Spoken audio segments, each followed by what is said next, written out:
For years, you've probably been told that weight loss comes down to one simple rule: calories.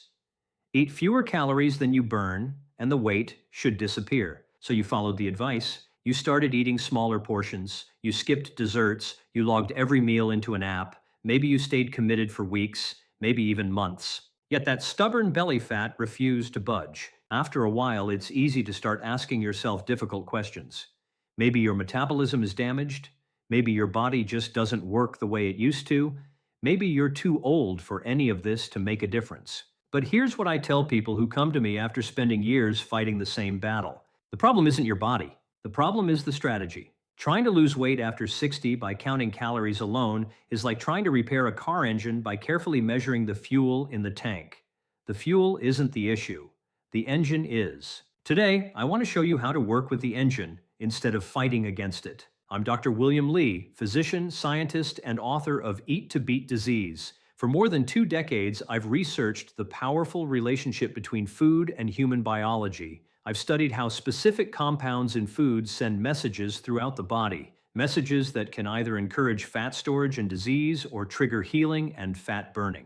What I'm sharing with you today is not another diet plan. It's a completely different way of understanding how your body responds to food. Once you learn how to communicate with your biology correctly, your body can begin doing what it was designed to do naturally. There's something many people are never told, and it's the reason so many adults over 60 feel frustrated despite doing everything they think they're supposed to do. The traditional calorie model was developed more than a century ago. It's based on the principle that consuming less energy than you burn should result in weight loss. While that idea contains some truth, it leaves out several critical factors that become increasingly important as we age. Once you reach your 60s, 3 major biological changes begin working against the simple calorie equation. The first is insulin resistance. Insulin is responsible for helping move sugar from the bloodstream into your cells where it can be used for energy. But after decades of exposure to processed foods and modern eating habits, many older adults become less responsive to insulin's signals. When this happens, insulin levels often stay elevated for long periods of time. And that's a problem. High insulin acts like a constant command telling your body to store fat. It's as if the fat storage switch becomes permanently stuck in the on position. Even if you cut hundreds of calories from your daily intake, your body may still receive signals encouraging fat accumulation. This is why simply eating less often fails. The real solution is changing the types of foods that influence insulin behavior. The second change is sarcopenia, which is the gradual loss of muscle mass that occurs with age. Beginning around age 30, muscle naturally declines over time. By the time many people reach 60, they've lost a substantial amount of the tissue that helps burn calories efficiently. Muscle isn't just for strength, it's one of the body's most metabolically active tissues. The more muscle you have, the more energy you burn, even while resting. Here's where many people get trapped. When they drastically reduce calories without focusing on high-quality protein, the body often breaks down muscle tissue for fuel. The scale might show a lower number, but much of that loss comes from muscle rather than fat. As muscle disappears, metabolism slows further. Then when normal eating habits return, fat often comes back faster than before. This is one reason restrictive calorie-cutting approaches frequently leave people in a worse position over time. The third biological shift happens inside the gut. Your digestive system contains trillions of bacteria that help determine how food is processed and how much energy is extracted from what you eat. Scientists have identified bacterial populations that influence how efficiently calories are absorbed. Research has shown that certain gut bacteria can pull more usable energy from the exact same amount of food. As people age, the balance of these bacteria often changes in ways that favor increased calorie extraction. In simple terms, your body becomes better at harvesting energy from food and more likely to store that extra energy as fat. Again, eating less doesn't solve this problem. Changing what you eat does. So if calorie restriction isn't the answer, what is? I focus on what I call 5 biological levers. Think of your body as a sophisticated system with 5 major switches that influence whether you store fat or burn it. Many people unknowingly keep all 5 switches working against them.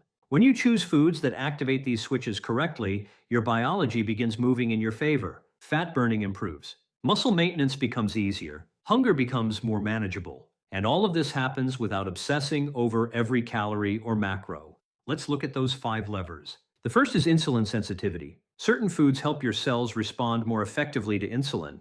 When insulin sensitivity improves, the body becomes far more willing to use stored fat as fuel. For adults over 60, this is often the most important lever of all. The second is satiety signaling. Your digestive system produces hormones such as GLP-1 and leptin that communicate fullness to the brain. Some foods stimulate these signals exceptionally well. When those signals are strong, eating less becomes effortless because your body genuinely feels satisfied.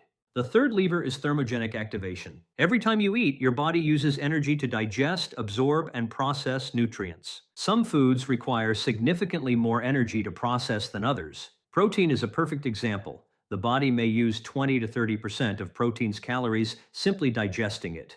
That means more energy expenditure without additional exercise. The fourth lever involves improving the gut microbiome. Certain foods nourish beneficial bacteria that support healthier metabolism and reduce the tendency to store excess fat. The fifth lever is angiogenic suppression. Visceral fat, the dangerous fat surrounding internal organs, depends on a network of blood vessels to survive and grow. The creation of these blood vessels is called angiogenesis. Some natural food compounds can interfere with this process, making it harder for visceral fat to continue expanding. This area connects directly to much of the research I've spent years studying.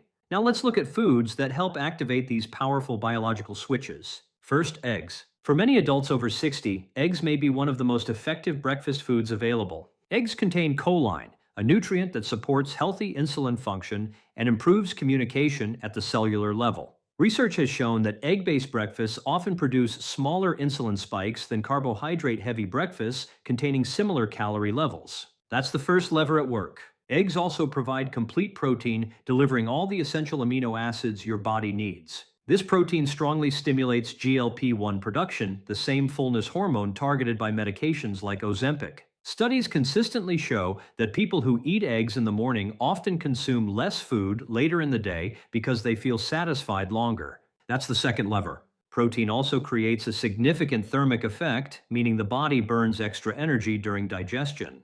That's lever number 3. A practical amount is 2 to 3 whole eggs several times each week. Don't throw away the yolk. That's where much of the choline is found.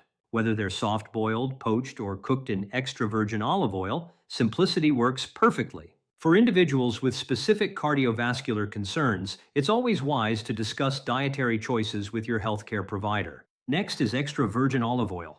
And I'm talking specifically about authentic, cold-pressed, high polyphenol extra virgin olive oil. Generally speaking, oils with a richer peppery taste tend to contain higher levels of beneficial polyphenols. Its primary fat, oleic acid, activates pathways in the liver that encourage fat burning rather than fat storage. It can also help improve insulin regulation.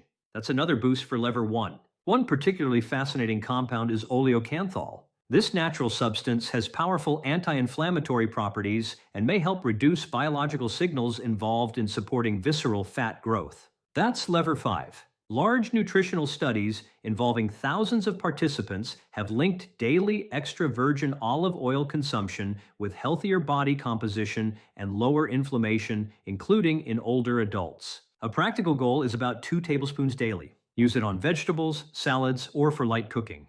The third food is wild salmon. Wild salmon provides abundant amounts of EPA and DHA, 2 omega-3 fatty acids with remarkable effects on human metabolism. These fats help improve insulin sensitivity and support healthier fat metabolism. That's lever 1 again. They also stimulate satiety hormones, helping you stay full longer after meals. Compared with refined carbohydrate meals containing similar calories, salmon-based meals tend to keep hunger away for much longer. That's lever 2 in action.